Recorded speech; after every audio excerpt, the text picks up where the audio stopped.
Hello, I'm Jaratikan and bring update news from Pattaya. I might offend some people, but it has to be said. We're not talking about minor growing pains or regulatory hiccups here. I'm talking about a deep structural rot. Not just a coat of paint peeling, I mean the bones of this city feel heavy. They feel wrong. That's what's happening right now. That's the conversation screaming in the comment sections, echoing every time I sit down for a beer here in Pattaya. We've all seen the pictures. We know the history. For decades, this place was the sweet spot. Cheap beer, endless sun, a wild freedom you couldn't find anywhere else on earth. But I'm asking people now, the long-timers, the expats, how do you really feel about what's happening here? And man, the replies, they were brutal. The first wave of comments, they just came out swinging. No context, no sugarcoating, just gut reactions. Indians, Indians, that's it. That was one of the first comments I read, just raw, unvarnished frustration. And another one replied with nothing but laughter. But behind that cynical humor, there's this real exhaustion. People are tired. Tired of being overcharged. Tired of the scams. It's not just an expat problem. This is a local problem. Then came the deeper stuff. The real structural cracks. I got a message from an expat living upcountry.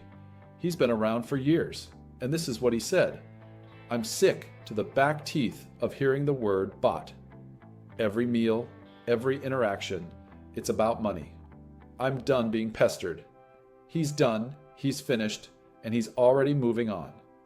Cambodia was my fallback, he told me, but now the Philippines opened a new visa for ex-military. Thailand will soon just be my holiday spot. That hit me hard, because this isn't just about the price of a beer. It's about dignity. It's about how it feels to live here, day in, day out, when you feel like you're only seen as an ATM. Another long-timer, 11 years he put in, he added, I left after 11 years. The change after COVID is enormous. It will never be the same again. Prices have doubled on basically everything. And this is where the conversation gets truly uncomfortable, because it's not just the foreigners noticing it, it's the locals. You hear these stories and you start to wonder, where's the bottom? We all thought those old school taxi scams were history once we started using apps like Grab, right? Well, think again. Now, even rideshare drivers have a frustrating new trick, the forced cancellation scam. You book your ride, the driver accepts and starts heading your way, and then suddenly they stop. You'll get a message, sorry, flat tire, or there's an accident. They're just sitting there, waiting for you to hit the cancel button. Why? Because if you cancel, they avoid a penalty and can often still pocket a partial fee, leaving you stranded and stuck having to rebook and pay for a new ride. But it gets worse. Some drivers are adding fake charges after the ride, mystery fees labeled others, or bogus toll charges that were already included in your fare. I've heard stories of people getting hit with charges double what they expected. Then there's the classic cash scam. A driver messages asking you to cancel the app booking and just pay them cash directly. Sounds convenient, maybe even cheaper? Wrong. You lose all the app's protections, and they'll usually charge you way more than the original fare. At airports, it's even sketchier. Fake drivers approach tourists, flash what looks like a grab screen, probably just a screenshot with an inflated price. You think you're getting into a legitimate grab, but you're not. Here's my advice. Never cancel when a driver asks. Use the driver ask me to cancel option if it's there. Always verify the license plate and driver photo match the app before getting in. Keep everything in the app, no cash deals. And if something feels off, report it immediately to Grab support. The system is fighting against the people who are trying to live here honestly. And then there's the money wall, the visa hell, bank accounts frozen, retirement visas suddenly rejected, digital nomads losing access to their own funds. One guy put it straight to me, Thailand's banking issues are pushing retirees out. The Philippines is looking better every day. It's a slow motion catastrophe, a gradual squeeze. I was reading all of this feedback, sitting in my apartment, and one line just stopped me cold. It was from a guy who'd been here last year. He wrote, "When I was in Pattaya last year, it felt like the remnant of a fallen star." A fallen star. That line stuck with me, because that's exactly what it feels like. A city that once shone bright, a beacon of cheap fun and absolute freedom, is now just flickering. It's fading. But here's the thing, not everyone is negative. You have to admit that. You have to keep that nuance. I have to be fair. Not everyone is packing their bags. I heard from one guy who said, "I lived there for 15 years and plan to live 15 more. It's still great. For him, the sun still shines." Another wrote, "Beer is cheap, hotels are cheap, food is good. I never got scammed once." For these people, Pattaya is still paradise. It's just different. But here's the complexity, the tiny cracks in their own defense. Even the loyalists are starting to admit the problems. "The smoke shops stink," one of them wrote, "and the weed heads are ruining the vibe." It's a tiny complaint, but it points to a much larger shift. The relaxed, old-school atmosphere is being replaced by something louder, something more gritty and commercial. The comparisons are starting to fly now, and they're not flattering. "Pattaya is becoming like Las Vegas," someone commented, "catering to the wealthy. Look how that turned out." Another just threw up their hands. "Let the Indians, Russians, and Chinese have it. There are plenty of other countries to choose from." It's an emotional reaction. It's the feeling of a place you saw as yours being taken away, gentrified, sold off to the highest bidder. And that sense of ownership, warranted or not, is fueling the resentment. The UK's frozen pension policy might sound like boring bureaucracy, but for thousands of retirees in Thailand, it is a devastating financial reality. Unlike pensioners in the UK and countries with reciprocal agreements like the US or the EU, British citizens who retire to Thailand have their state pension payments permanently fixed at the rate they were at when they left, with 0 annual increases.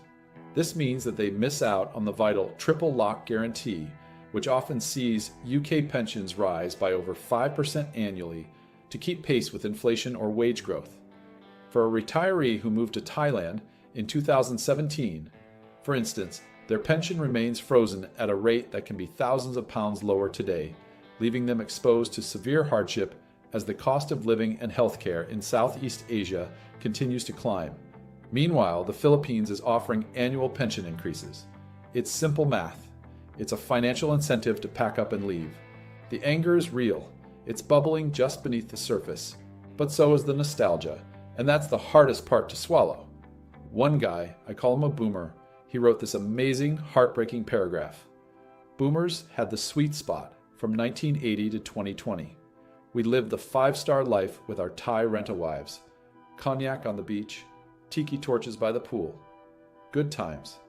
That time is gone. It's a ghost now. Now," he says, "it's too expensive for what it is." Greedy country. It's the cost of entry rising higher than the quality of the experience. That's the real formula for disaster. And then I saw this incredibly brutal, honest take that I think sums up the whole marketing failure here. Bring the vibe back. They're chasing the upmarket crowd, but the good customers are already gone.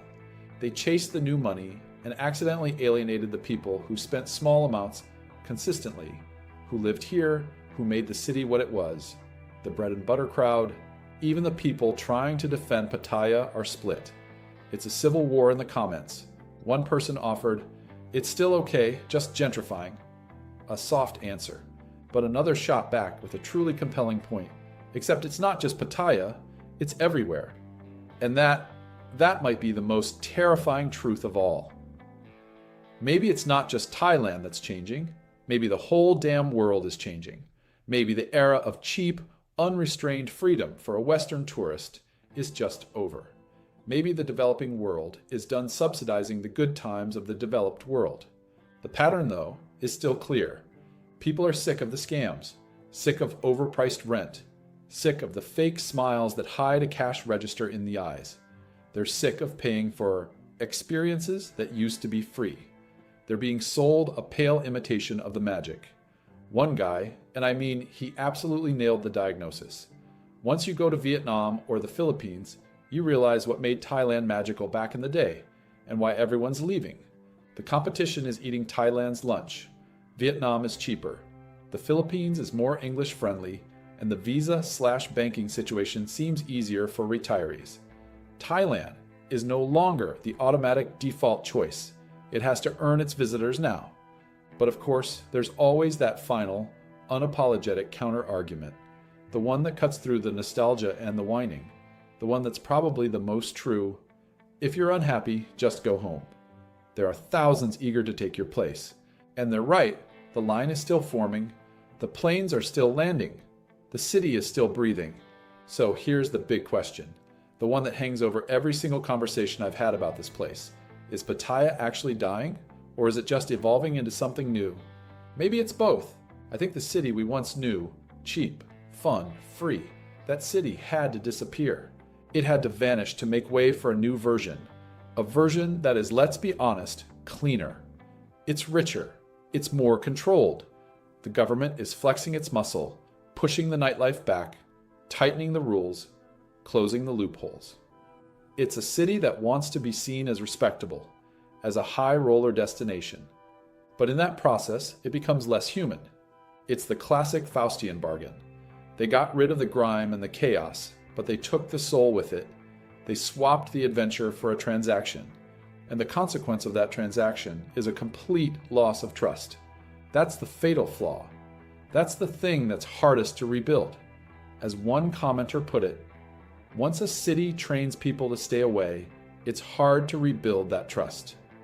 You can drop the prices, you can improve the infrastructure, you can even stop the scammers, but you cannot simply manufacture trust. Once you've been burned by the taxi driver, the landlord, the immigration officer, that memory stays with you.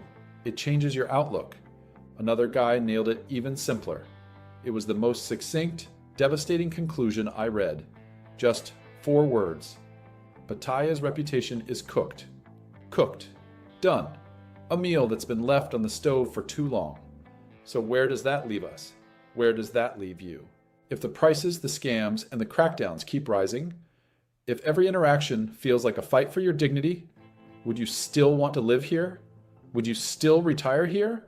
Or are you already looking at that next pin on the map? The Philippines, Vietnam, Latin America, the place that still feels like 1995 Thailand. Because whether you love Pattaya or you hate it or you miss the way it used to be, everyone seems to agree on one thing. It will never be the same again. The magic is gone, and all we're left with is the memory of a fallen star. So what are your thoughts on the changes happening in Pattaya? Did I miss anything? Let me know in the comments below. Thanks so much for watching, and I'll catch you in the next one.